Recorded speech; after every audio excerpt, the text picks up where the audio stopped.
All right, so the big lie, what the heck am I talking about? Well, you've been told something in the marketplace that's got you believing that syndications are this great thing. And I agree, in the future, as you build your portfolio up and you get your experience, it can be a great thing. It just depends on what your goals are. I just want to make sure that you're 100% informed so that you know for sure whether syndication is something you want to do or not. I bought into the lie, and I did that syndication like I told you guys in the very beginning. And it was not what I expected in any way, shape, or form, not from performance standards, not from time management standards, not from the money you receive standards. None of it was what I thought it was going to be and what I was taught and what I was told. So I'm going to tell you the truth, okay? And we're going to get to the truth because we're going to look at some numbers, and I'm going to show you. I'm not just going to tell you people are lying to you. I'm actually going to show you the numbers. That's what the whiteboard is going to be for. We're going to draw on the whiteboard, and hopefully we can get some numbers. I may ask a volunteer to pull up a calculator and back me up because my head math doesn't work that well. Now, if I had my son in here, he can do long division in like 2 seconds. I can't do that. All right. So then what? If you look at the numbers and the numbers are terrible and you're like, well, if not syndication, then what? Well, that's where strategic partnering comes in. That's why I created strategic partnering, where I want to be involved on the passive side anyway. So it works perfectly for me, and it could be a great fit for a lot of people. But let's look at the numbers first and see. And then, you know, whether you want to do JV partnerships, properties or not. Can you guys mute your, you guys mute, please? Ooh, I can't see who it is. John, do you still have co-host? James Curtis. Oh, looks like you got it. Good. All right, awesome. Okay, so that's what we're going to cover. All right, so what I'm going to do is I'm going to stop sharing. There we go. Okay, don't need the clicker. So here's what you've been told. Can you guys still hear me okay? All right, here's what you've been told. You've been told, and it doesn't matter which one it is. I'm not going to pick on any certain guru like I normally do, but I'm not going to do that. You've been, Sean's laughing. He knows what I'm talking about. You've been told 10x your income coming into syndication. You're going to pay no tax when you come into syndication. You're going to make all this money coming into syndication. You're going to build your wealth coming into syndication. And you're going to do it faster than anything you can do anything else in. Okay? That's a lie you've been told. That's actually not true. Okay? Not a piece of it. Now, what could be true to the first part, that you can 10x your income. That's true. So if you bring nothing to the table, it's very easy to 10x anything when you bring nothing to the table when the deal sells and you get 5% of the GP. Okay? So that's very easy to do. That's an infinite income. That's not even 10x. That's infinite, right? There's no way to measure when you don't bring money to the table. Even if you only bring $10,000 to the table, so you come in for 1 or 2% of the GP, you bring in $10,000. When the deal sells, now right now they're selling between 12 and 24 months, but in a normal situation, 5 years from now, you'll 10x your income. Here's the problem. You're not going to make diddly squat for 5 years.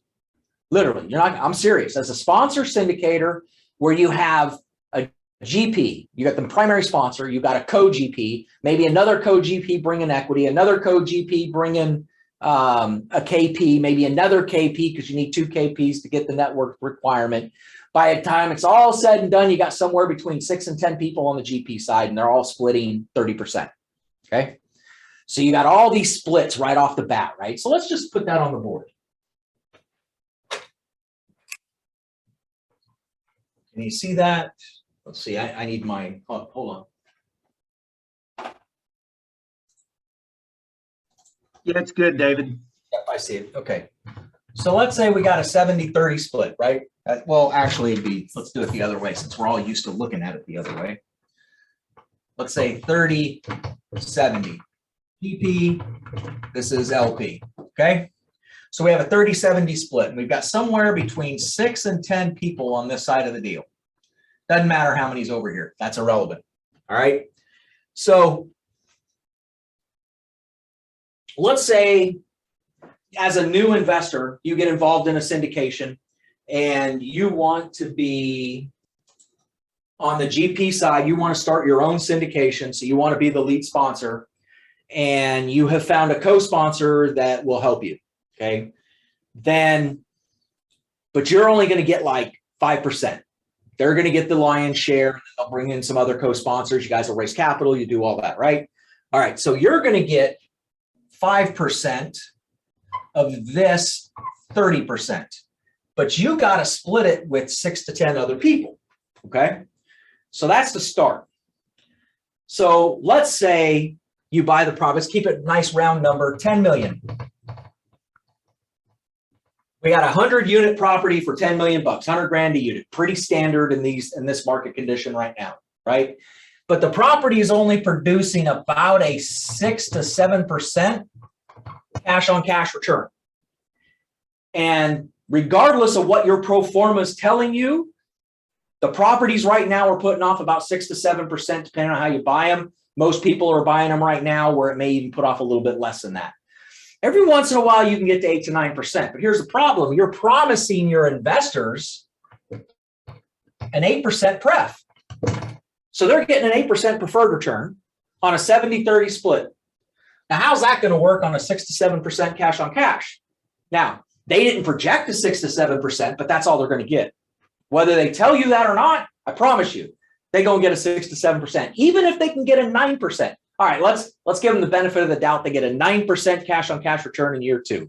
So now we got 1% on a $10 million. Let's say we raised $3 million on this. Okay.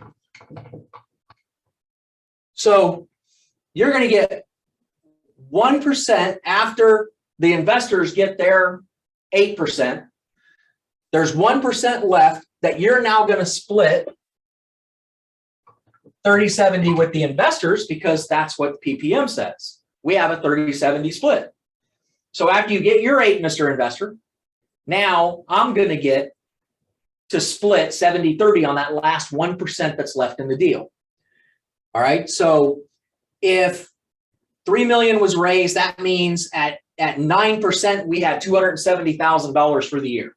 Okay.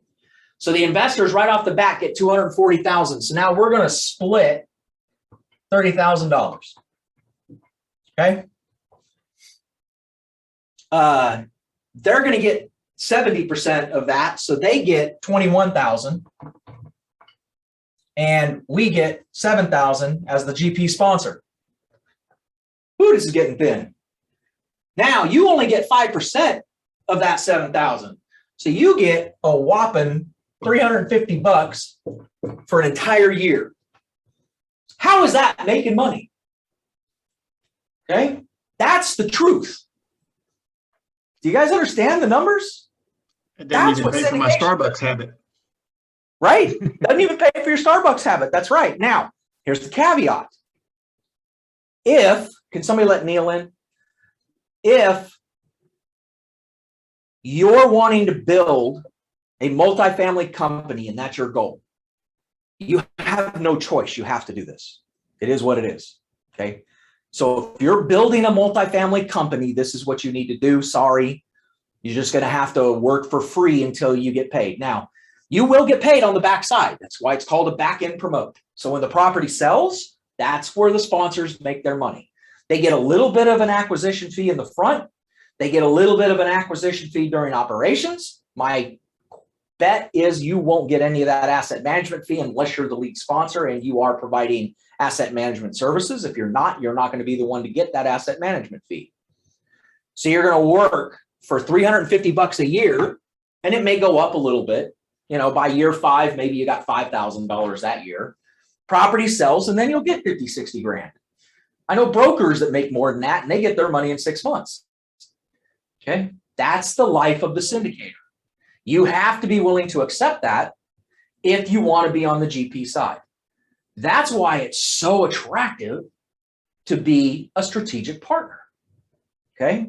So if this isn't attractive to you and you do not have the goal of starting this big multifamily company that's going to own thousands of units, then strategic partnering is what you should do, because now you just come in, provide your experience, get that fee coming to the house, put the fee into the deal if you want to invest in the deal, bring a little bit at least so you can pay the IRS, because you got to pay them regardless, and build your wealth. If your strategy is wealth and it's not owning a multifamily large company conglomerate in the future, then you're better off strategic partnering in the front, or if you can afford it, be an LP in the front rather than doing a syndication. So I just wanted you guys to understand the truth, because you are being lied to by the world.